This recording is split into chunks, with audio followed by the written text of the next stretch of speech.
Do you have the website open for the overlay? Because remember, there's. Okay. I just want to make sure. That's the only thing I know that you need set up.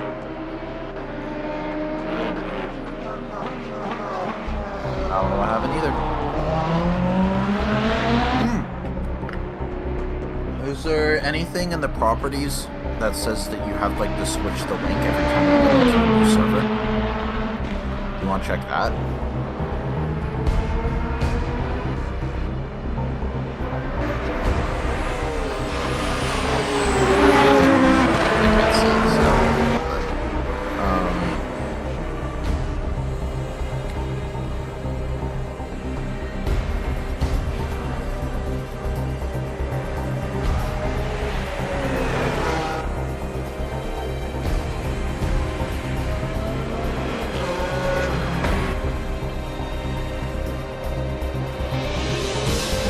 Yeah, we'll scrap it up as long as we're talking. We can see stuff on your screen. It doesn't really matter if there's. Well, it does matter, but it's okay.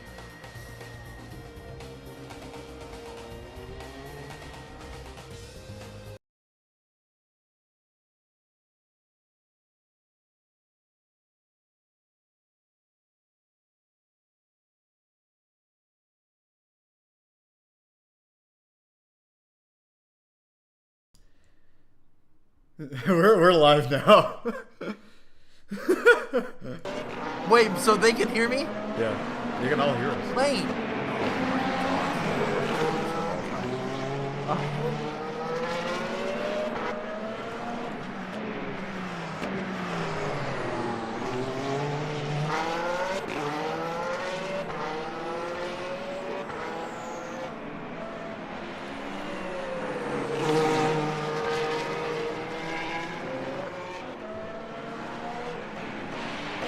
Well, I think we're live. I think Lane just brought us straight to live a little bit earlier, but that's completely okay. Hello, everyone. My name is Nicholas Poitras. I'm joined by Lane. Today, we're at Coda. We're just coming up to the last few minutes of our practice session, and we're going to try to troubleshoot a few things as our timing display has not come on whatsoever, but that is A-okay.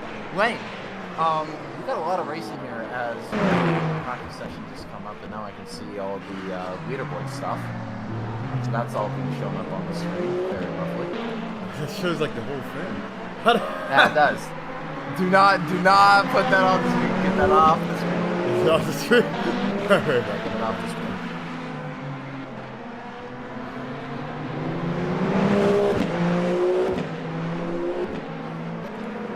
So it was working fine. Oh, no message.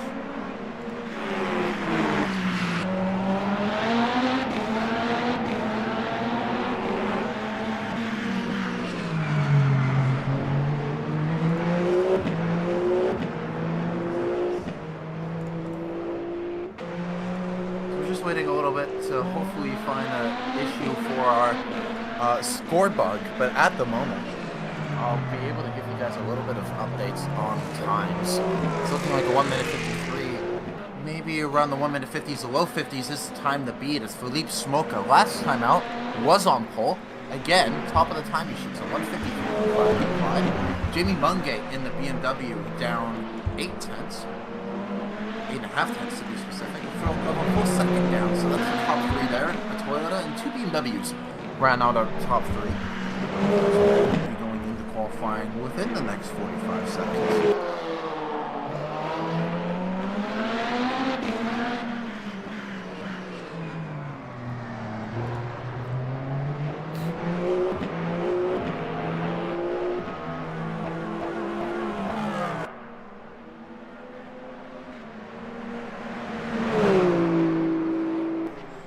But we are going to be looking towards some of the times as Bergqvist, our winner out last time, all the way down to P7. He's about 4.3 seconds off. Hopefully we'll be seeing a little more time than that. But for those who were not able to come out here last time out, we saw a bit of a shocker with Bergqvist in the Asona Fraschini getting the win on strategy, completely lane. At a track like this, do you think something like that could happen again? Well, with a technical track like this in Coda, right, you got a lot of left turns, right turns. There's not a lot of high-speed corners except for after the first hairpin right, when you got the left, right, left, and all that stuff, or right, left, right, if you may. It's going to be a lot harder for the Soda to actually come in and do something about it. And honestly, I think that, the person I'm looking at right now is going to be Frokov. We're going to go back to a driver, if we will. Frokov had such a good run in Silverstone. And honestly, I thought he had it in the bag, but then just like that strategy that he had, and the three different dang old time penalties he got, or drive-throughs, just because of the pit entry, I think that, it's got to be a redemption arc for him right now in Coda. 45 minutes, not like, man, got to be better for him, in my opinion. No, I couldn't agree with you more. I think Frokov is the guy that could really take advantage of a new track, of a reset, because, yeah, this guy is the champion in this series before. He knows how to win these races. He knows how to win championships. As the qualifying session is officially getting started now, as the cars are finally coming out onto the grid. We got Dickett in the number 6 car coming out. We got pretty much everyone now coming out onto track. And we're going to be starting the qualifying session right now.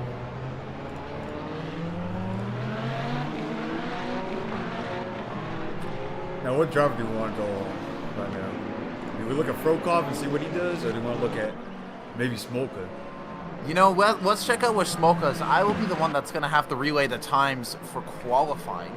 You might actually, you know what, Lane? You might be able to bring up the timing score in the viewer. Something in the top box.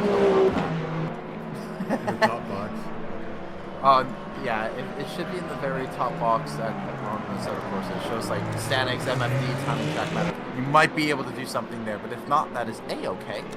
As there are a few drivers that are going down the order looking to start their first lap. We have Phoenix in the BMW going down the last few corners. We have Antoine Poncet, who's going to be the first car to go across the line and get started on a lap, as well as Mendoza in the 83 499P.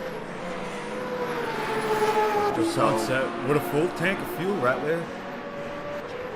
Full tank of fuel, yeah. It's pretty rare to see someone going with a full tank, especially in these conditions. You obviously want to try to have a least amount of weight on your cars. Antoine Poncet coming out on the final corner. He's going to be starting our lap. Let's go on board with Poncet and let's go through a flyer of Coda. This is I almost said a 2.5-mile track.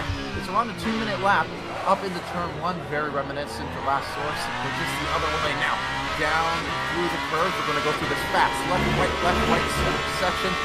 So critical to have the maximum amount of downforce through here. Get your lines perfect. Because you long on the lines, it's going to be a domino effect coming out of it.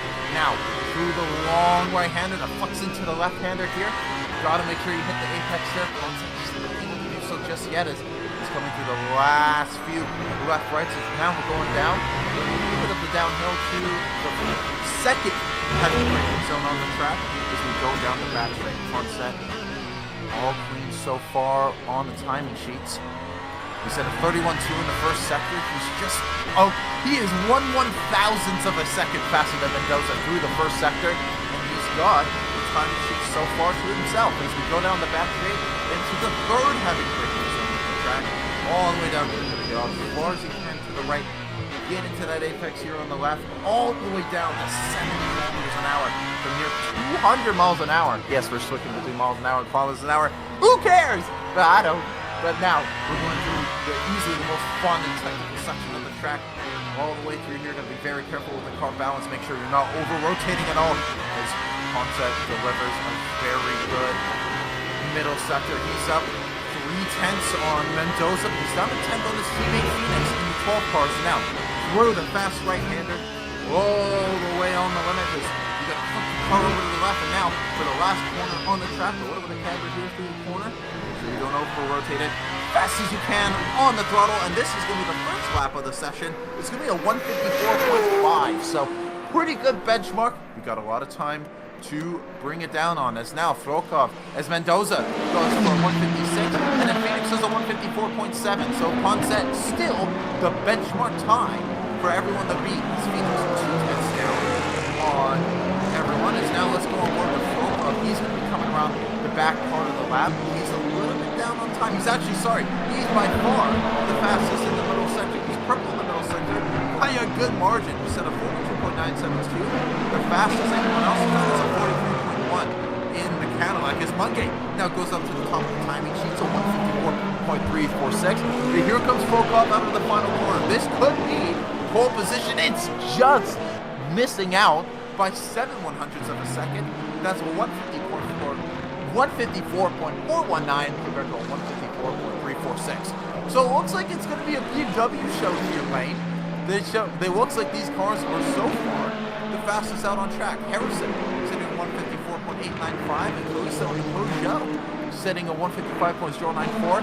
Last weekend's winner in the Asota Fraschini Bergvis sitting at 155.962. Alonso 172. Smolka, our pole man from last time out, all the way down in No Man's Land at a 156.2, and Mendoza 156.3. But yeah, back to you, Lane. No, BMWs, they're fast. You know what impressed me about Frokov right now is that he had traffic during his qualifying lap, and he's still so close to Jamie. Who got there? I don't know how to say that last name, but whatever. Mungate. I thought it was Spanish or something. But no, Frokov literally getting traffic in his qualifying lap, but still being that close to Jamie in that Beamer. Just show how fast Frokov is right now. Maybe he got like a vendetta against all these other drivers. You know, we got to see just like what happened last race when he screwed up that pit strategy. No, 100%. Yeah, I bet you a lot of people with the pit strategy, there was a lot on their mind. As Filip Smolka goes up to the top of the timing sheet, so 159.1, 1.1 seconds faster. Is there a bop that we're unaware about with the Toyota? We're just on one lap pace, it just smokes? Because that's Smolka a second time in a row, just blistering the field in qualifying. He did it out last time, but now Mungate and Frokov, I think they're just getting the tires off the track and getting more pace. Because now Mungate, he's only 2/10ths down on Smolka, so it's a 153.364, and Frokov down 3.5 tenths with a 153.5. So again, the Toyota is the benchmark as we're coming into the end of this qualifying session. We're just under 8 minutes remaining. Smolka's on top, Mungate in second, and Frokov in third. Kalisto in the Porsche. The Porsches are always going to show a decent amount of pace, always going to be sniffing up in the front. And that's Kalisto in fourth with a 154.079 lane.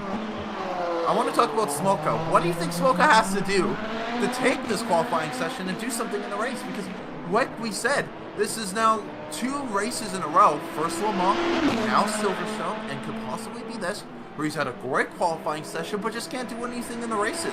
What do you think he's going to do differently here? Look, honestly, if I was his race engineer, I would just tell him to like, hey, keep the car out there. You got enough fuel. You got enough energy out there. You just keep on running laps. I want my driver to have that familiarity with the track itself. Just so, like, I don't even care if he gets pole at this point. I just want him to drive consistent. I want consistency, right? Because we're talking about a 45-minute race in these cars. You know, you got a lot of left-handers, right-handers in this track. It's going to be tiring. Like, if you got, like, a direct drive wheel right now, some people's arm may get a little bit tired after driving, like, you know, an hour or 2 hours. But 45 minutes, honestly, I just want consistency from the driver in that 7-car in the Toyota. And you know what? I couldn't agree with you more. I think that is the main thing. And also, if they were here, I would also try to give, and they are here, I think it is. Was it you the one that was in the, was it in the Alpine or the Porsche that was flying last time out? I think it was you the one, or was it someone else? I forget who it was. But there was someone. It was in the, I forget which car it is. I think you the one switched from the Caddy out of either the Porsche or the Alpine. But I just, from my recollection, there was another driver last time out that was easily the fastest on one lap pace, but just kept crashing mid-race. So the same thing that you said last time. And by the way, thank you everyone, all the comments by the way, just quickly going through the comment section, we have a lot of people wishing us good luck. Thank you. This is, I didn't get to say it as we had a bit of a rough start. This is the commentary duo debut of Mr. Lane and I. am very excited to be doing this with the Laner.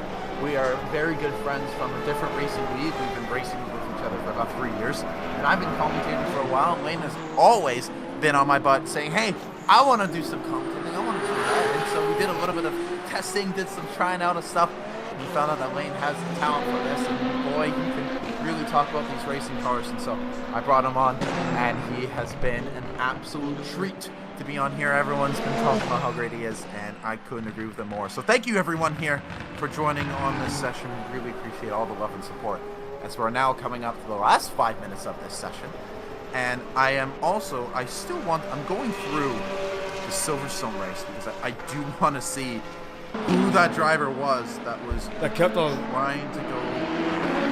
Was it the caddy? Because I knew the caddy in the last race had a lot of bad problems. I thought it was the brakes, but it could have been the tires as well. And No, it was Herman. Do you remember the Herman? Oh yeah, you're right. It was the Hookie Herman. It was I France don't know who that Herman, is. the alter ego of Max Verstappen right there. Yeah, very well could be, but I think that's Kalisto. I think that's who that is. I think that's the number 3 car that we're gonna have to look at. And yeah, it was the 3 car last time out at Silverstone.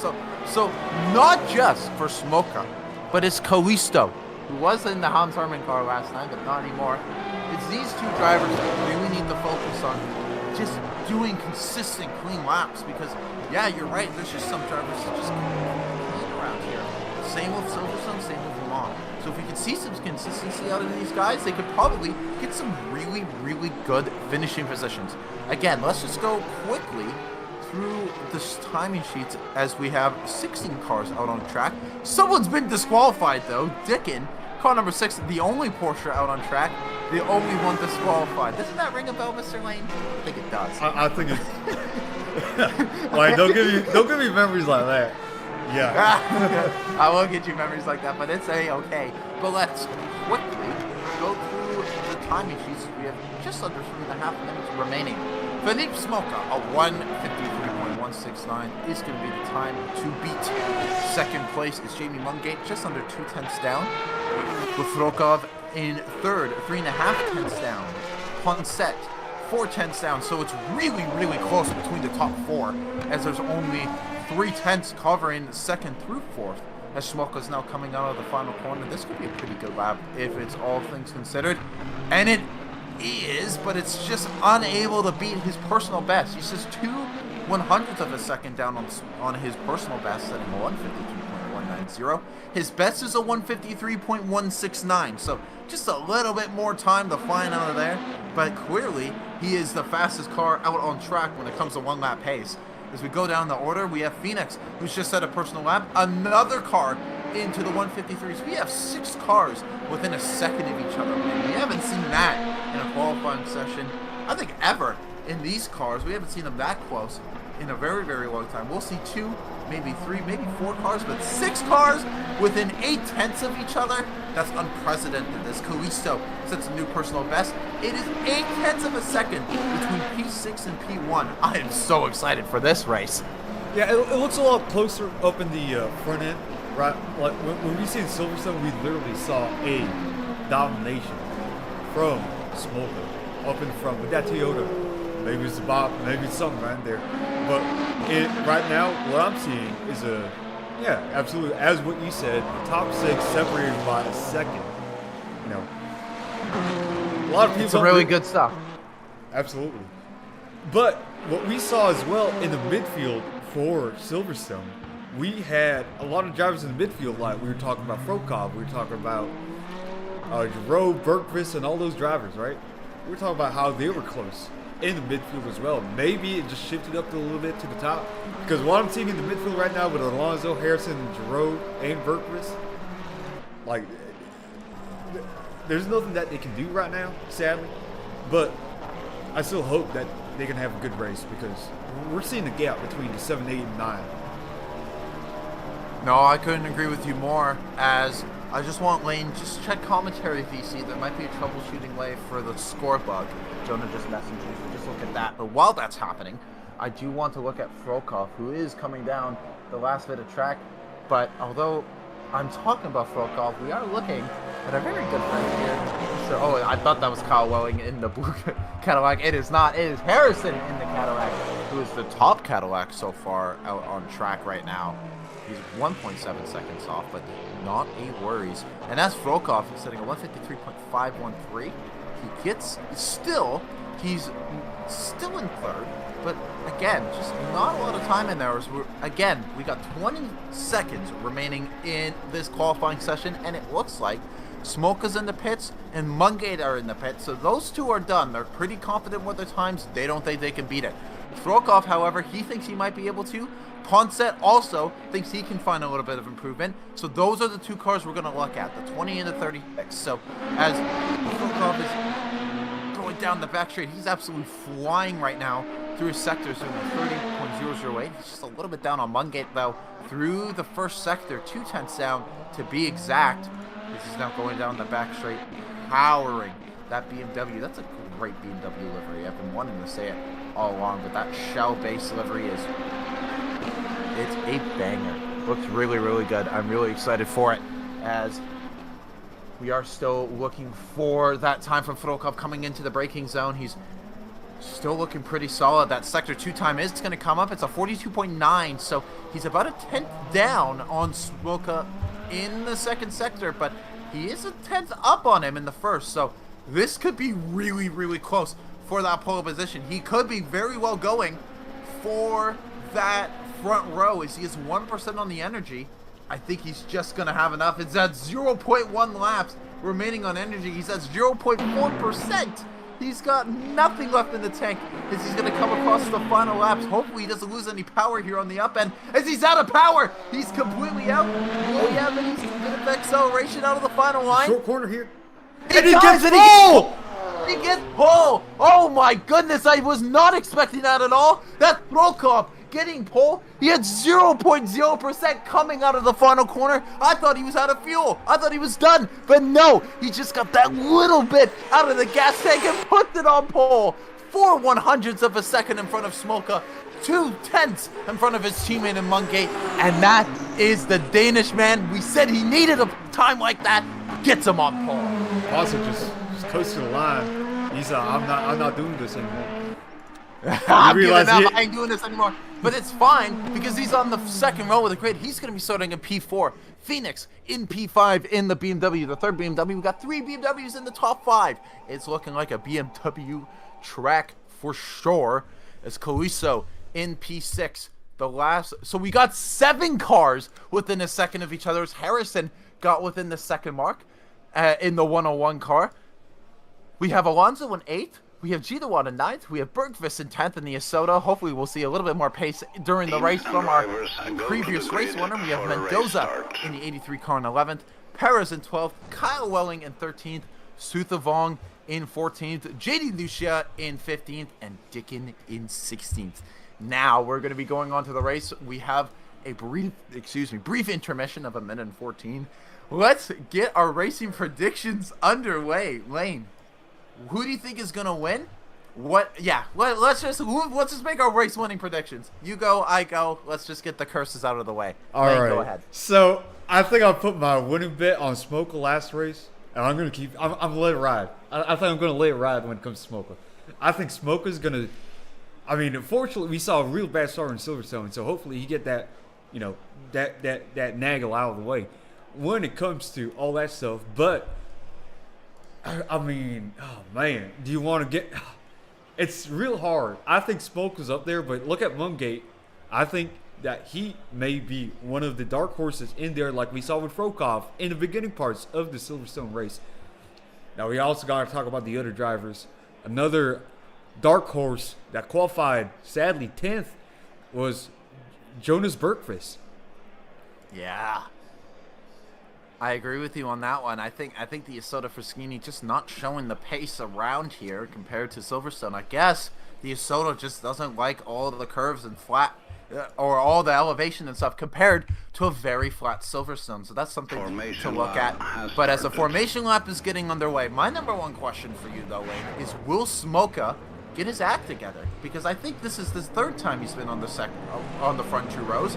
And I don't want this to be the third time he's not going to finish on the front 2 rows. I would love to see him get a good start. I'm really excited about Ponset, Callisto, who had crazy amount of race pace last time out, and hopefully we'll be seeing it.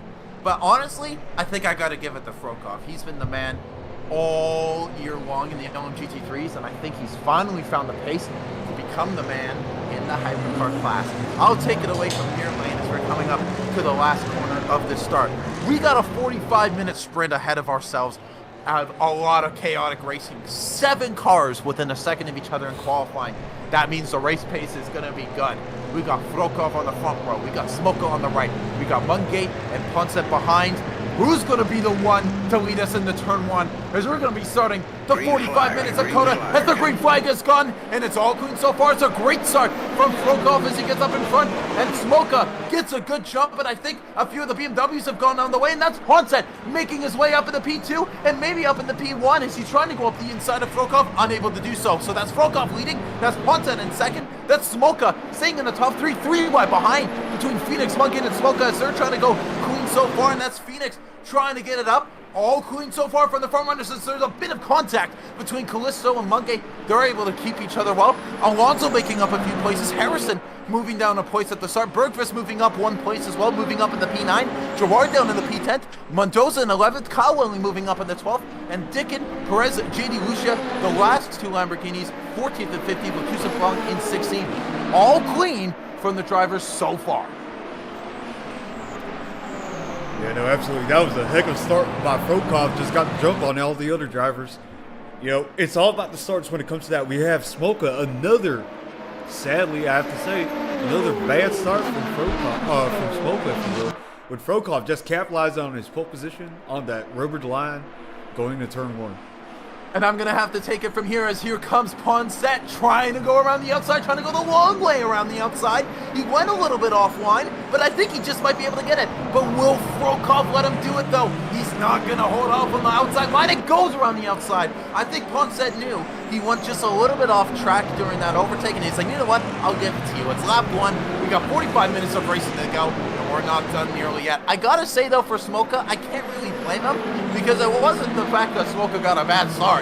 It was that Ponset got an unbelievable start because the BMWs also filled out the order as well. So now, as you see, Philippe Smoka right on the back bumper of the Alpine. He's going to go for an overtake up the inside, but no, just not yet. But after 1 lap, Brokov's still our leader. We got Ponset up in second. We got Smoka in third. We got the 2 BMWs of Phoenix and Mungate trailing in 4th and 5th. It's all clean from the front runners, but it's really close between everyone. 6 cars all in a train as the Frokov train is getting underway here at the Circuit of Americas. The first lap of the session of 159.9. Of course, that will be coming down compared to everyone else, but something I also want to look at is the energy levels. Frokov already at 76%, so I don't know if he underfueled. I don't know if he was just using an extra energy on the start, but he's considerably down on energy compared to Ponset, compared to Smoka, compared to the Phoenix. So Ponset and Smoka, they're already at 95 and 81%. So this is going to be interesting when it comes down to the socks. Maybe some guys are going to be able to extend, maybe not. But Wayne, I do want to talk about, though, Bergqvist. He's up in the P8 already. He's making some moves in the Isoto Fraschini. Let's hopefully see he might be in that fight in the top 6. Do you think Isoto Fraschini can do the impossible and try to fight for another win here? No, here's the thing with this. It's not just the car that's doing good. I think it's the driver as well. I think Bergqvist 100%. has been so consistent. He's running his own goddamn race. If you tell me right now, he don't care about the cars in front or behind him. He's just like, I will keep it clean. I am not going to play against your petty games, right? And that's what he's been doing. Well, especially what I've seen in Silverstone, right? He just drove the car, and I think Bergqvist, if he just keeps it clean during this 45 minutes, with 41 minutes left to go, by the way, we got a lot of time. We got a lot of time. And I think if he just keeps it clean, then he's going to go up in the position, right?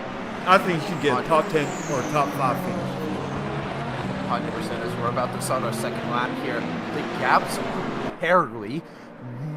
they're barely changing as Smoka is finding the race pace. I think, you know what's helping, and I know this helped me when I was younger trying to figure out race paces, just having a lead car in front. As there goes Ponset trying to go up the inside of Frokov, trying to move back up in the P1. He's still got his nose up on the inside there. Will he get the move? No, unable to do so. Frokov just going to hold it off there. This is chaotic here at the start. So much happening here as Alonso up in the P7. I think something has happened to Harrison. He has the Harrison in 16th, one of the cars that was within the second of the pole man. He started in P7 all the way down in P16. He's got a bit of damage on his front nose, so something must have happened here to the 101 Cadillac all the way down the order, down at 16th. So we'll have to hopefully see if something comes out of that. But out of that, as we go down the back straight, the two BMWs of Phoenix and Mungate going wheel to wheel, as we're seeing a bit of change and exchange of positions here. Maybe this could be some multi-map 21. Multi-map 21 is a bit of a switch from Mungate as he's trying to go up the inside of Phoenix. Oh, it is a little wide there. Big walk up from the 15 car. Is going to have to get that position up. So lots of pace here in the top 5. It just matters of who's going to use that pace and when's it going to take advantage of. But we still have a bit of a Frokov train as Ponset trying to get past the 20 car. And Smoka just in no man's land, just backing off a little bit. He has the fastest lap of the session, a 154.901. But again, he's backing off a little bit. So we'll have to wait and see. Again, we're just under 40 minutes remaining in this race. There's a million amount of opportunities for these guys to move up. And so there's a bit of locking up in the front cars as they're coming up. And as we look at the lap times, yeah, you can see Smoka lost about 8/10 on that previous lap. So the pace coming down a little bit for Smoka. So again, the question about the race pace is starting to come a little bit again. He was showing to be pretty good at the start, but again, here you can see he's just starting to lose to the front guys. And we know, Lane, race pace for the front guys is real. We've seen it in our leagues, we've seen it in other leagues. When you're a guy who gets that first qualifying session, like, yes, that's fun. But then you see what actual proper race pace is like, oh man, you get a reality check. And maybe Smoka's getting a bit of that check right now as he's drifting now to about a second away from the front two runners, and now getting within the slipstream of the back two BMWs. Oh, they touch hole! They did touch a little bit, the two BMWs, but it is all clean so far.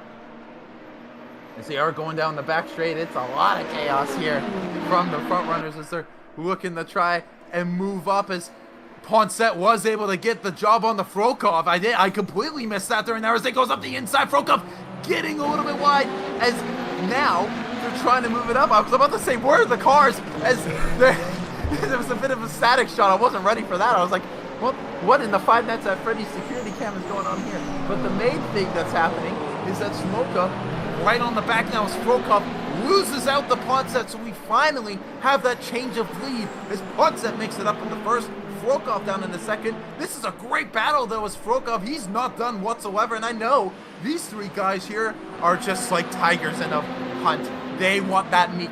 They want to get up and they want to get that fight. But it's just a matter of if there's going to be any more chaos between Frokov and Ponset. Wayne, if you're in this battle, let's say you're in the front and in the middle, what are you looking for? Are you just looking for an opportunity, or are you just going to try to force it? Man, I'm not even thinking about it in the job perspective. I'm thinking about it in the crew chief perspective. If I was a crew chief of Ponset, I'd be fucking slamming my head down into that damn desk, into that damn computer, saying, Ponset, you got more fuel, you got more energy than the other guy. You probably got bare tires because we see Frokov taking that soft on the front left. Just win it out. We got 40 minutes. We got 35 minutes now, a little bit. But you got to wait out the enemy when it comes to all that stuff. Do not try to make those stupid moves when you're trying to hit someone in there. Like, I get it when you're trying to do that with 10 minutes, 5 minutes left in the race. 100%. But with 35 minutes, 15 minutes of racing, you gotta think with your head a little bit, you know? You do, and very much. And if you were on board with the Phoenix and Mungay, you would be destroying that headset, asking these two, why are they battling? Because up the inside went Phoenix, trying to get it up on Mungay, but just wasn't able to do so. These two have been battling all along in 4th and 5th, but they're not losing any time. So, as a crew chief, do you just respect the battle? Because they're clearly still on pace. As Bergqvist gets up in the P7, makes the pass on Kalisto. Bergqvist, man, in the Isildur Fraschini, he's so fast on race pace. He's doing 155. He was doing, well, actually, let's look at the time. He was doing a 156.4. Kalisto was, just like last time, fastest car on the track. But I think he's just making too much mistakes. He's too fast for himself good in the Pojo, and he lost some time. Now down in the P8 as Bergqvist moves up in the P7. So Bergqvist starting in P10. He's making his way up. The next car is Alonso. It's 3 seconds in front as Kalisto makes the move up on the inside. So these two in the battle for P7 and P8 nowhere near done, and they're going to be coming up onto the rear of Alonso probably pretty soon. The Isoda is in the slipstream. Will he move up to the inside? No, he will not. But that is A-okay, as, again, we got 34 minutes of racing to go, so plenty of opportunity to go for that. Antoine Poncet setting the benchmark time on 154.6. Just 4/10 faster than Volkov on the last lap. That is the time to beat the fastest lap. So, yeah, I'm still just amazed by this top 5 group just being able to stick with each other. We really haven't seen this at all in LSR so far. We'll see a few groups sticking with each other, but the top 5, all within 3 seconds of each other. Incredible. Big amount of slip from Smoka out of that corner, getting on the green just a little bit and lost a little bit of time. But yeah, Poncet now with the gaps. He's 1.1 seconds away. And with 80% in the energy, he's pretty good when it comes to his energy. But Frokov, however, I think he's going to have to go for the undercut on this one. He's going to have to pit about a lap earlier and just push like hell on that out lap to try to take advantage of Poncet. But again, the two BMWs up in the back, I'm really intrigued what their game plan is, because they're just battling. They're just battling away for that P4 spot. But I like we were just talking about, Lane, with the whole strategy. Do you want to be doing this right now? I don't think you do. I don't think you do at all. I think you want to be trying to go up against Smoka. These two clearly have the pace, but it's just not happening. No, I tend to disagree, especially with this situation right now. Both of your drivers are real fast when it comes to, single lap pace and well, their pace in general, if you will. They're very fast. I don't mind them if they try to battle, but it gotta be quick battle. It gotta be like, hey, take this corner real quick. Yeah, just take the spots. Just make the overtake happen. Don't lose as much time as you want, because I think a lot of the viewers here know when you start battling, you're instantly losing time. From each sector, you can easily lose up to a second, per sector, and up to 2 seconds in a lap. So it's so time consuming doing those battles. But again, when you're a racing driver, you're so monkey brained in the moment. You're just like, I gotta get the position. You don't even think about the consequences in this. But you gotta stop using that monkey brain. You gotta start using that human brain, because there's 32 minutes remaining and there's plenty of opportunities to come up. Poncet now, he is still keeping that gap around a second as Smoka is right on the back bumper of Frokov. So maybe the Toyota is able to get a little bit of an advantage when it comes to the slipstream. However, I'm looking at the damage on the cars, a little bit more damage on Smoka compared to Frokov. So that's going to be really interesting when it comes down to it. Both of the cars have orange on the front bumper, but importantly, on the rear bumper, Smoka is yellow, but Frokov has nothing. So maybe that could come down to a tenth, maybe 500ths of a second. You never know.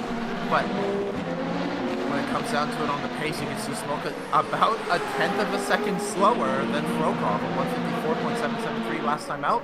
Smoka did a 154.8. But Mungay doing 154.7. So all of the guys here, they're lapping within 2 to 3 tenths, which we know, Lane, that's not enough if you want to go for any overtake. If you want to go for an overtake, you've got to be at least half a second to a second faster as Frokov now setting the fastest lap of the session, a 154.519. Again, yeah, Smoka about 2 tenths of a second slower than the BMW up in front. Could be body damage, Could be driver pace. You never know. But Ponset is starting to get reined in just a little bit. The gap now down to 6/10 as Frolkov starting to amp up the pressure just a little bit as he's starting to really show the pace. I'm so impressed with the top 5 here. I've yet to see these guys really put out and show just how fast they are, but they're really showing it now with how close they are as they put the gaps are starting to pull away a little bit. I do want to look a little bit down in the background because our good friends in the battle for P7 to P8, Listo and Bergqvist, have completely separated. There's a 3.5 second gap between the two of those, and they were wheel to wheel on track. So if we put 2 and 2 together, something happened, and is regarded in Bergqvist falling down the grid and falling down the order just a little bit, and now he's about 3.5 seconds down on Kalisto, who is doing 1 minute 55.5. So again, just a little slow on the pace, but importantly, he is faster than Alonso in 6th place. So we will be watching for that battle for P6 pretty soon because Kalisto will be in striking distance pretty darn soon as we're officially halfway, or not halfway through this race. I thought it was an hour race. We're not. We're 30 minutes into the session. I'll tell you when the halfway marker comes up. I got to divide 45. It probably felt like a half an hour racing because we've seen so much good battles around here.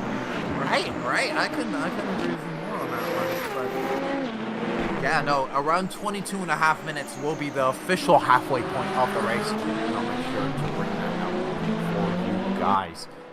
But up in front, it's still Ponset leading. He's got a decently sizable gap to Frolkov of just under a second. We got Smolka in second. He's a little bit behind. He's in a bit of no man's land in this top 5 battle. In P3, finally showing some racing pace, which I've been very happy to see. Mungay in P4. We got Phoenix in P5. We got Alonso in P6, who is now getting pressure from Kalisto in P7. We have Bergqvist in P8.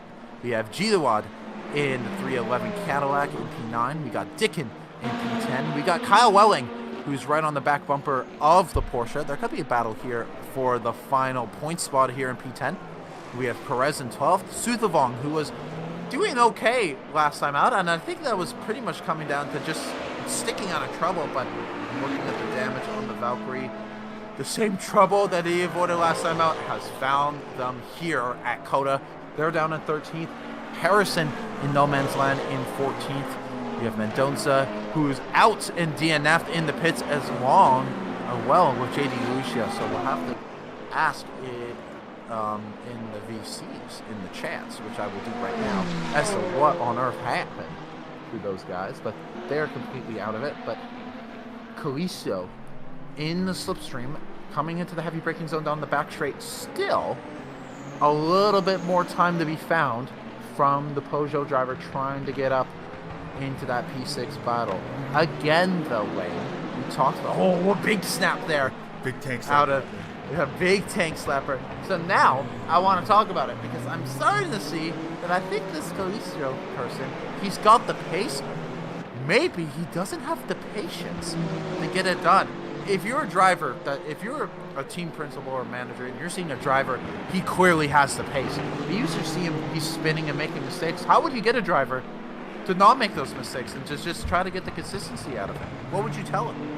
Yeah, I'm looking at Kalisto right now with his lap times. Best time is a 54.9. Like, nearly a second ahead of Lenny Alonso in that Ferrari. And honestly, I would tell him to keep the head down and just run your laps as it goes up the inside. He did, and goes up the inside, but it's not just done yet. As the 499P, he's going to try to respond as Alonso versus Kalisto as they're trying to go through the section. But it looks like the 3 car has gone in front in that battle. But yeah, as you were saying, just keep the driver's head down. No, I was going to say just like, just take him at the pit stops. Just don't drive hot-headed, if you will. Maybe we could call this a happy little accident, if you will. But Kalisto getting ahead of Alonso in that hairpin, if you will, in turn 1. But honestly, I was going the only advice I can give to Kalisto is saying like, hey, keep your head down. We got about nearly halfway through the race. We still got to make a pit stop. Just keep your head down. Don't try to make any stupid moves. 100%.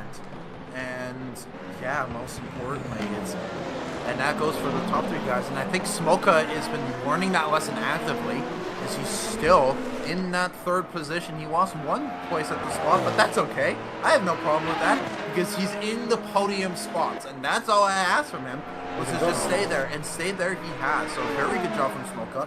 Set a 154.6, so he's around 3/10 of a lap faster. Well, he was faster last time out. Coming through the final corner, we'll see just how fast they are as we're coming through the times. And yeah, no, it's still just a little bit just a little bit faster, but all 3 of them, a 154.997, a 154.925, and a 155.041, so they're barely within a 10th of each other on the timing sheets. But yeah, you know, when we're looking at this battle, because we're coming up to 25 minutes on this race, 46% on the battery for Frokov, 65% on the battery for Ponset. Now, my curiosity, because I'm looking at the energy on Ponset, he's got 20 laps, and there's 25 minutes to go. If you put 2 and 2 together, he doesn't have to pit. I don't think he has to pit whatsoever. Frokov, however, 13.6 laps of fuel with 25 minutes remaining. So let's do some math here. So it's a just under 2-minute lap. We have 25 minutes remaining. Like, you're trying to tell me to do math? I got like... Nah, don't worry about it. I got we both got combined 2 brain cells, and both of them are not working right now. They're on leave. They're on paid time off. So I'm looking at it. Frokov is a genius. He will have just barely enough energy left. But if I'm looking at it, yeah, he's got about 1, right as the timer will come out. This is a 0-stop race. He's going to have around 1.5 laps of energy remaining as the flag comes out, unless there's an overtime lap. So Frokov is either time to serve perfection, or he has maybe just missed it out by just a fraction. But the most important matter is that that car is going to have just a little bit less weight compared to the Alpine. Speaking of, they're getting real close here as they're coming up out of the final corner and into turn 1. Smoker right on the back of Frokov, who's right on the back of Ponset. There could be a move coming up here, guys, pretty soon. But yeah, like I was saying, most importantly is Frokov looking up the inside, walks up a little bit, but unable to get the move done. Like I was saying, it's going to be really important as we get to the end of the race. Frokov's just going to be like that, just a little bit lighter. And that's the same for Smoka. Smoka's going to be lighter than Ponset. So Ponset, with just that little bit extra energy, you never know, he just might be able to do something there and try to get up onto that fight. So this race, even though they've been pretty much staying in formation pretty much the whole race, apart from Ponset and Frokov switching around, they've been staying the same way. They've been staying pretty chill, all things considered. But I know as we're officially coming up to the halfway mark in the race, that's going to change very soon as we're coming up to the last 20 minutes in this race. Yeah, well, I gotta say, Nick, I think you missed an awesome move that I saw Sutavon go on Nico Perez in that car against the Lambo, sadly. Well, I think Sutavon has a quiet race, like 9 points, not doing nothing at this moment. But is that just the pace of the Aston in this track? Like, we saw the pace for the Aston Friday. I saw it for all these, we call them fuel filler cars, because they ain't gonna come up with the the top runners. And that's just the cars. The drivers could be like the best driver. You can get Max Verstappen in that Aston, and he ain't gonna do shit. I'm gonna be honest. Nah. So with I think you could. But the thing is, though, I do want to talk about the Aston, because there's been at some points of the year when Mendoza was in it, because Mendoza switched from the Aston to the 499P. That car on, like, it was an American V8. It was hauling on the straights. It was so fast compared to everyone else. And now as we look up at the front, Frokov just lost a little bit up. The Ponset as a big walk-up from our leader who were coming in. So I thought there might have been a move coming up soon, but I guess any damage limitation was done from the 36 car, able to get up ahead. Yeah, the 36 car. I thought we were talking about half second, but it's not. That's okay. But the main worry, though, is we are coming up to the last 20 minutes of the session. When is that heat going to turn up? We know from super speedway racing is that around this time with 20 laps to go, that's when the heat really starts to kick in. You think the same thing will happen here with 20 minutes ago? Do you think we're going to see some pressure come up? I'm actually going to have to stop him here as Frokov is, I thought he was going to be in striking distance of Smoka. I thought he was going to go for the overtake into this corner, but no, he's just going to hold it off. I thought we were going to see a switch of position and Smoka moving up a place, but no. But yeah, to ask you that question, what was the question again? I forgot what I asked you. It was like talking about the heat getting turned up when it comes to like over racing if it applies here in circuit track racing. Now, here's the thing. It really depends on the drivers, right? Like, I've raced against a couple drivers. I'm going to say I race. No, I race, if you will, in the NASCAR league. And it was, it really depends on like the couple drivers, right? You could have drivers that are just so gung-ho in lap one where you're just like, what are you doing, you idiot? Versus drivers that are just calm, collected. They're trying to make their moves, like drive the smart way, if you will.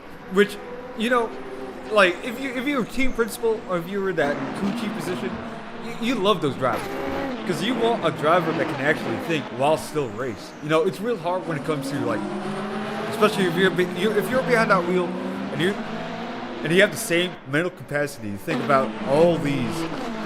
You know, like your tire drop off, your fuel strategy, and all that stuff. You want a driver like that. But sorry, is Frokov tried to go up the inside of Ponset. That was almost a calamitous move up the inside. I thought he was going to hit the rear quarter panel, and everything we had talked about was just going to be thrown out the window.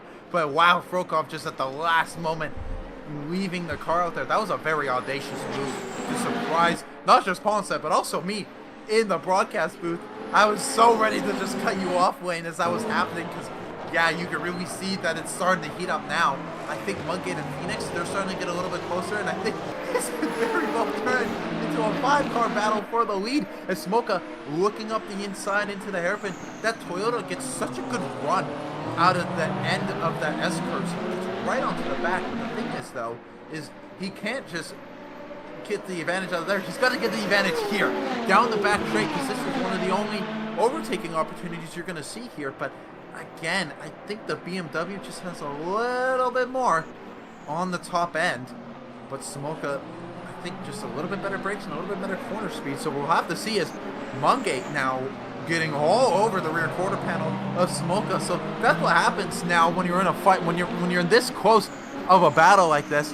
You make one little smudge mistake up in front, you're going to have two piranhas right on your back butt trying to go and snip at it. And that's exactly what we're seeing with Smoka. He's lost a little bit to Frokov and now is falling back into the hampers of the BMWs, or has he? He looks like he's just in the middle of no man's land right now. As I do want to say, Kyle Welling able to get past Thomas Dickin, moving up into P10 and into that last point spot. So great job for the American driver in the number 2 car, the beautiful blue Cadillac, getting the job done. But as we're coming up back onto the front straight, Frokov trying to go around the outside, maybe switch it up on the inside, as the heat is really coming up here now, as Smoka trying to take opportunities here. Nothing has shown its age just yet. Lane, you know the famous saying, if you can't take the heat, get out the kitchen.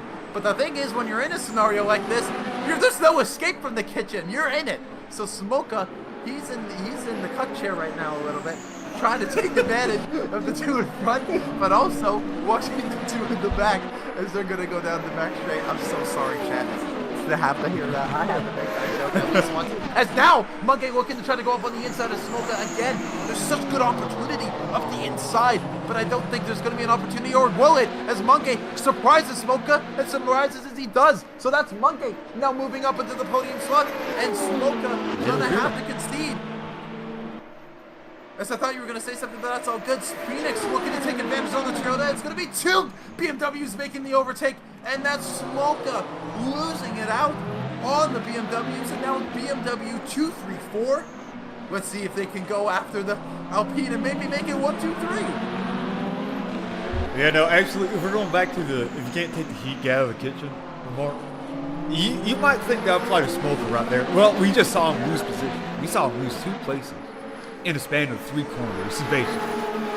I think all the heat is on the 36 car of the Alpine right now, with Ponce just driving up front. He has to be the pace setter, right? And keeping Frokov, a driver this fast, right behind him. I think it shows his will, if you will. His iron will. Is that a thing?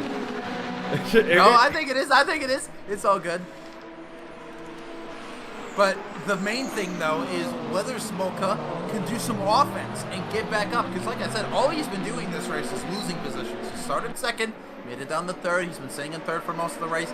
Now going down to fourth and fifth. So the question, though, from the Toyota, will he be able to put some offense in that GR010 and try to go up and maybe take back that podium spot? But as of right now, there is something that a Frenchman would not want to see. And that's 3 Germans behind him, 3 BMWs right on the back of the 36.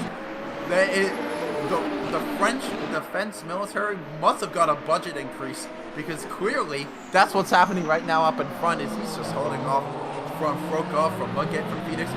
The question is how long is he going to be able to hold it off? Because we got 50 minutes remaining, and this is coming down to the wire here at Coda. This is some incredible racing from the front 5. They've been oh so close all race long. But the question is, who's going to stretch their legs out just a little bit longer and go for the win?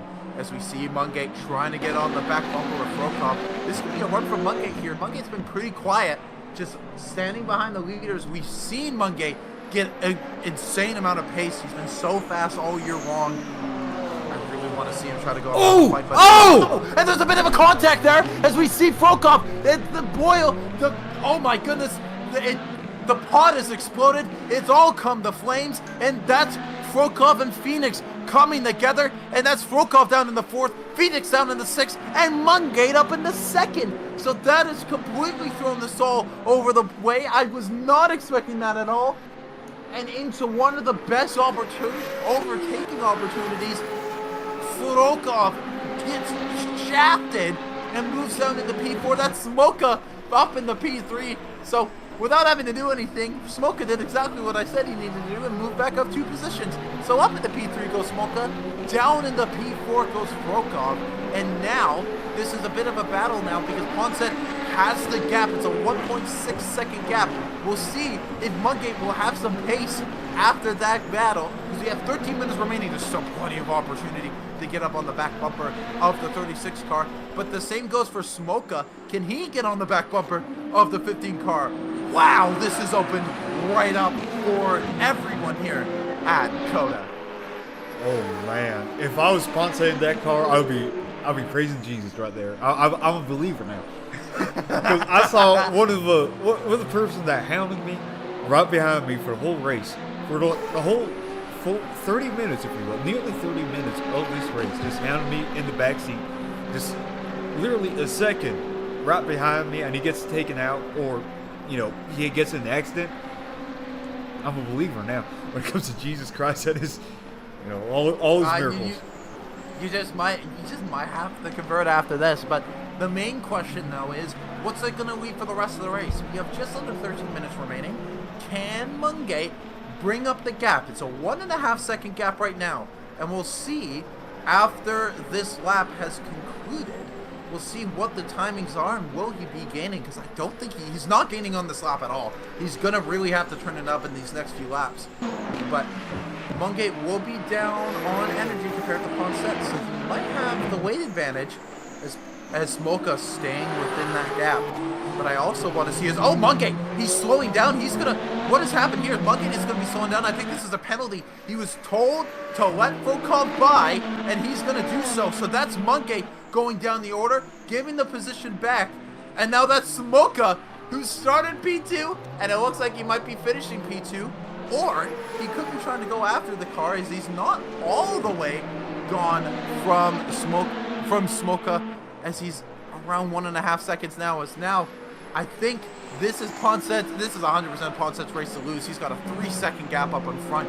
This is exactly what the 36 car wanted, and he's gonna get it at this point. Because with the 3-second gap up the Smoka, unless he starts to really lose pace in the last 10 minutes, I think this is gonna be his to keep. But now the question is, will Smoka be able to hold on to P2? defense isn't his main thing. We've seen it. When the heat cooks up, he starts to want to leave the kitchen, but we'll have to see. There's 3 BMWs behind, and that's a horrifying sight. Yeah, no, I love that. I love my kitchen analogies because that's exactly what's been going on. It's talking about the heat in the kitchen and having to either be in it or being ready to be in it or having to get out of it. And Smoka learned very quick what happens when it gets too hot in there, but also sees what happens when it overblows, and now you can flow right back in because the temperature is pretty good right now for the number 7 car in P2. Man, I would love to be Smoka. That just have to. Okay, this is not a diss at Smoka. I love you so much, but I just could imagine just doing nothing and going from P2 down to P5 back up to P2 by just driving. He just drove and got the P2 all of the end. So, yeah, you can take Smoka's position right now. I'm taking Ponce because Ponce got a good gap. Well, the gap got shortened by like 2 seconds in that last lap. But Ponce ahead, it's one thing to catch up to a car, right? But it's another thing to pass it, as we see with this race. But the main thing as well is because these BMWs are fighting behind, Smoka is doing his job. He's keeping pace. It's a 1.5 second gap still. And we're officially 10 minutes remaining in this race. So now it's going to come down to will Frokov and Mungate and Phoenix, these BMWs, get on and be able to get up into P2? I don't know just yet because these gaps are starting to really increase. It looks like the tire management of the BMWs are just nowhere near what it is for Smoka because Smoka is just pulling away in the first sector. He's up to 2.1 seconds away from them. This is exactly what Smoka's been wanting. But we do have to wonder, though, about that final podium positions. If you are the team principal of the BMW team, what are you telling these guys, Frokov, Mungate, and Phoenix? Are you telling them to stay put, or because of what's happened, are you just going to let them go loose? No, absolutely not. I'm going to tell my drivers, hey, 10 minutes left to go. Don't do anything stupid. But Oh, and as you were saying that, you almost brought up the commentator's curse with that. As Mungate has a massive walk up into there. I thought he was going to clatter Frokov. That would have been the funniest clip in the world, with you just saying, don't do anything stupid, and then 2 BMWs just took each other out. That would have been peak commentator's curse, and that would have been your official welcoming to being a commentator, because that's how it works. You're not a commentator until you get your first commentator's curse, and you almost just had it there. So the commentator gods, they want to give it to you, Lane, they really want to give it to you. You just got to work for it just a little bit more. Try to grade those curses out. But now, with that happening, that gap is 2 seconds of the Smoka. Smoka's keeping pace. I'm so proud of him in the 7 car. He's going to be able to hold on to this position at the rate we're going. With 8 minutes and 15 seconds to go, I presume we have around 4, maybe 5 laps remaining. It's looking really good for the 7 car lane. It's looking pretty good for the 7 car. But I know he could be better. I know he's a race winner. I know he could do better than what the car gives him. It's just that Ponce up front. He's just keeping it in. He's just saying, hey, I realize now I'm in a good position with good energy. I'm just gonna drive my race. 100%. But now, as we are coming up to the last few minutes of this race, the key question does, though, is how are we going to do on pace? Because, yeah, I really do think another walk-up from Frokov. So Frokov, he's having a lot of tire issues right now with the ABS and everything at all. He's just locking up left, right, and center. And this could be a very good opportunity for Mungate to try to take advantage of it. Because, yeah, as of right now, Mungate is just destroying and flattening those tires to all hell as he's locking up left, right, and center. There goes Mungate having to go very wide there. And, I got to put that on Mungate there. He saw Frokov walking up. He knew he was going to probably brake early, but just wasn't expecting it. And now, you see what happens? He loses out to Phoenix as well, and down to P5. Now, here's the thing. What I'm seeing in the BMW camp right now, see their tires right now. I'm seeing a mix of softs on the left, on the front left, with mediums all around, right? Is that could be the reason why they're locking up so much, why the tires are not just holding on, and that's why Philippe Smoka and Ponce just got the run on them, where they got this gap of 4 to 5 seconds right now. No, 100%. Yeah, like I said, like I was saying earlier, if you were the crew chief for these guys, the headphone would be in pieces. It'd be disintegrated. Because this is not what you want from your drivers. You just want them to bring it home. They're barely bringing it home with the way they're driving it, though, as they're almost coming into each other with just under 6 minutes remaining. Guys, bring it home. We're almost there. Come on, guys. As we're now coming into that latter stretch, is now Phoenix right on the back of Frokov. This has been Phoenix's best opportunity all weekend long to try to get him into that podium spot, because he's been battling in Q4 with Mungay all race long. So maybe we'll see some feistiness from this BMW and try to get up onto his teammate. Why am I hiccuping and burping? I've had no food today. What's going on? I don't get it. I've had no food, no water. Another big walk up from Frokov as he enters into the hairpin. It's going to give him a pretty bad exit. This could be a good opportunity for Phoenix now. Down the back straight we go. He's going to get into the slipstream, and this could be for the last podium spot. It's going to be a BMW, but which one will it be? Frokov moving all the way to the right, but not all the way enough. Is Phoenix going to get the move down on the inside, or does he? He's just being a little bit tentative. Frokov just outbraking him there onto the corner one gate, going a little bit wide through there again. Still not rubbing off his last lap tendencies, but hey, you have another lap to do that, so that's not the worries. But Phoenix, oh so close to the back of Frokov, is unable to get the move done just yet. As we're officially 5 minutes remaining into this race. Pawn set, a 4-second gap up on Smoka, who's just flying away now. Or sorry, 3-second gap on the Smoka up in front, and it's 4 seconds on to Frokov. So Smoka in a perfect 4-second bubble between. He's just got to coast it all the way to the end. But the battle between the BMWs remain. Frokov, Phoenix, Mungay is 3rd through 5th as they're coming up into turn 1. I'm just going to watch these guys because something can happen in turn 1. You never know. Maybe a late move from Phoenix. Will it happen? No, he's going to be pretty safe there. He knows he's got a lot of time to get that move done. Just got to place it one. For the remainder of our battles, so we have Alonso in P6, who's still up ahead. Bergqvist all the way down in P7. He's 13 seconds down, so it looks like he's going to be driving it down. Dickin in P8, Harrison making up in the P9, Perez in P10, and that's Kyle Welling down in P11. So something has happened, and he's way off the order compared to everyone else. Something clearly happened to the number 2 car, losing a lot of places here. And all the way down into P11 he goes, nowhere near the top 3 guys in 8th, 9th, and 10th. We got Suthavon, who is retired. Oh, we lost the 007 car. I did not know he retired. And also same with Callisto, he also retired. So G the Watt as well. So a bunch of guys retiring around the same time. We'll have to ask in the chat later what happened.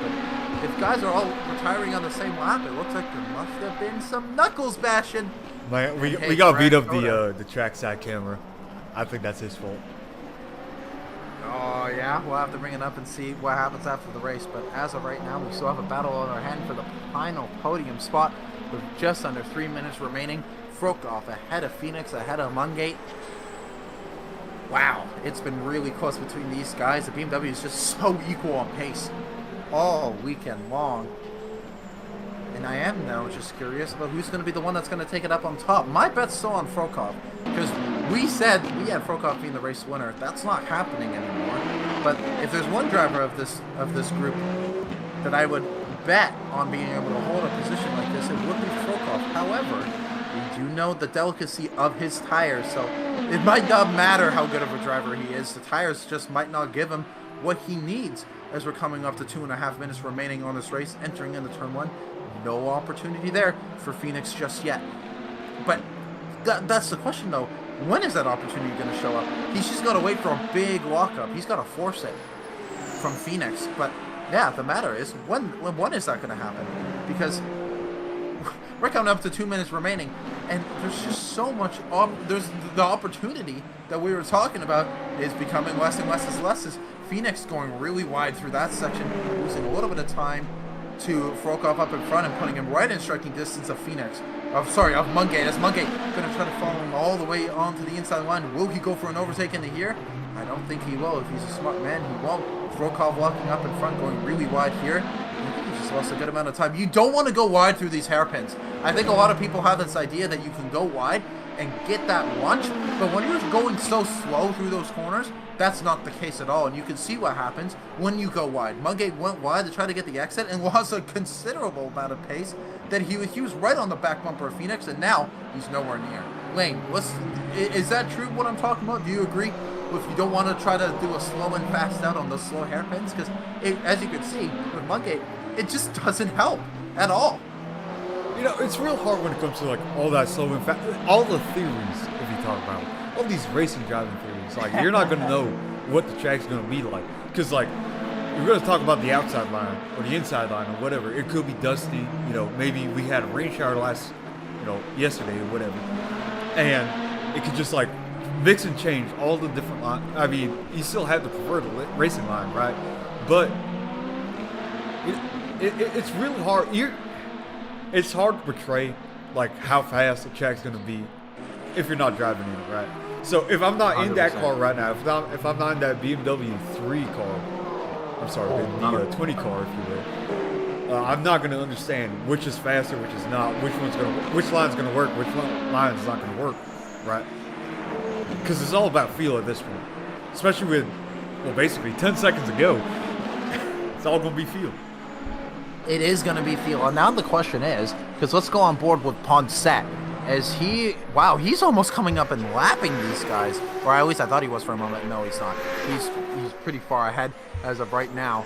But with the race officially done, either this is going to be the last lap or there's going to be one more lap. Regardless, I'm going to try to treat this as if this is the last lap and see if there is going to be any insane battles. But let's just make sure as we're coming up to the fast sector that we do get back on the Ponset for that race-winning call. But as of right now, the timer's down to 0, and I think I'm pretty sure there's not going to be an extra lap. As soon as the timer's done, it's just race to the line. So I think this is going to be the final lap. And wow, what a great race this has been. A very fun sprint. We saw a lot of guys, the top 5 guys, all within a second of each other at one point. But the winner of that battle is the 36 car of Antoine Ponset. He's been so racy these last few weekends. We've been wondering when that opportunity is going to come for him, and it looks like it's finally come for him. The Alpine has been so fast and finally taking advantage of it. Out of the final corner he comes. It's been a dominant race from the 36 car. He went elbow to elbow and came out victory. Antoine Ponset, he's going to be your race winner at the 45-minute sprint race of COTA. A great result for the 36 car and brings it home. Smoka with his best result of the year. Starts B2, finishes B2. Frokov, who was hoping for that pole to win, is going to come home on that last podium spot, unable to finish. Flies it into turn 1. Phoenix comes in 4th. Mudgate comes in 5th. Alonso in 6th. Bergves in 7th. Zicken in 8th. Perez in 9th. Harrison recovering back to P10. Kyle Welling in 11th. Sutavong in P12. Coisio, Girard, Mendoza, and JD Lucia, our retirees. Lane, that's some great racing, but we're not done here, as we do see the 101 car trying to maybe go after Nico Perez. But as of right now, I don't think it's going to be done. But some amazing racing from the top 3 guys. Nico Perez going a little bit wide. Yeah, we're not done here for the racing just yet, folks. Just maybe the Cadillac might be able to take advantage of the Lamborghini, but there's only 2 corners left to go, and that gap I don't think is going to be loose enough. Maybe he goes for an overtake up the inside. He's going to slip it up the inside before fakes the move, but unable to do so. There's no run. It's a short track. I know, it's a short run up there. Unable to do so. So that's the finishing order for our race. Wow. Let's very quickly, though, Lane, we are in commentary VC. Let's move over to general so that we're able to do some interviewees with Ponset. Let's just quickly move over to general chat right now. Yeah, absolutely.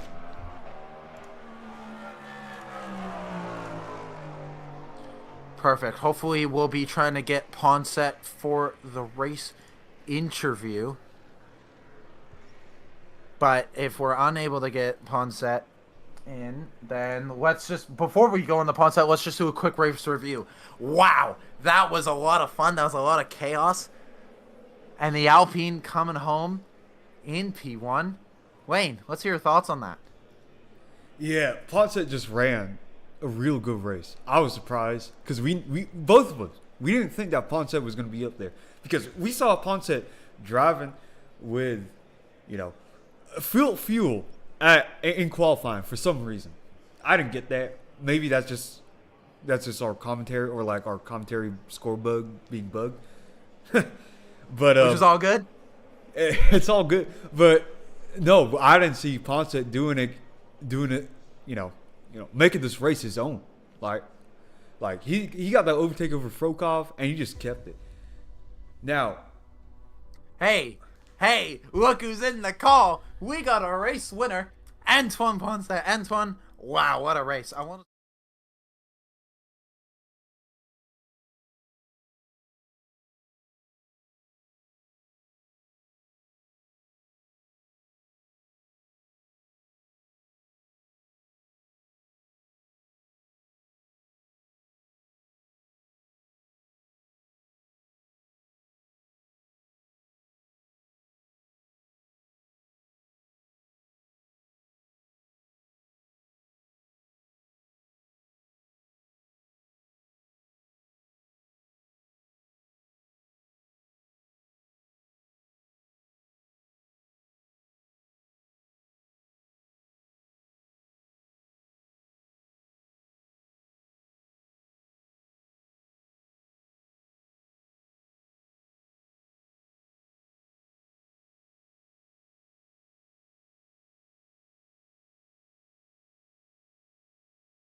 yes. So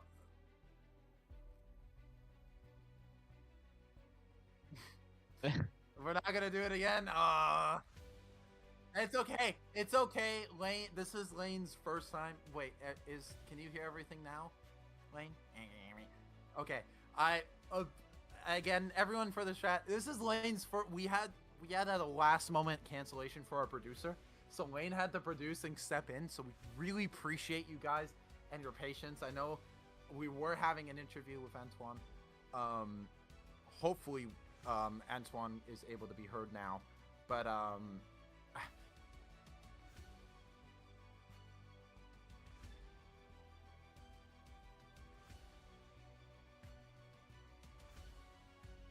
yeah, just we talk about the race because nobody could hear you before.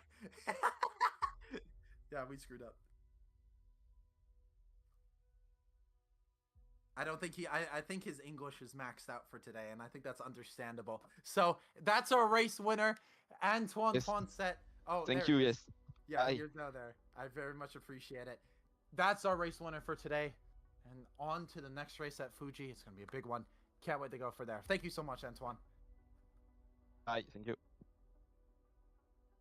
And so now, with the last race, yeah, we were. Oh, I see what was happening. You went to the starting soon screen. That's a-okay. Nah, fair enough.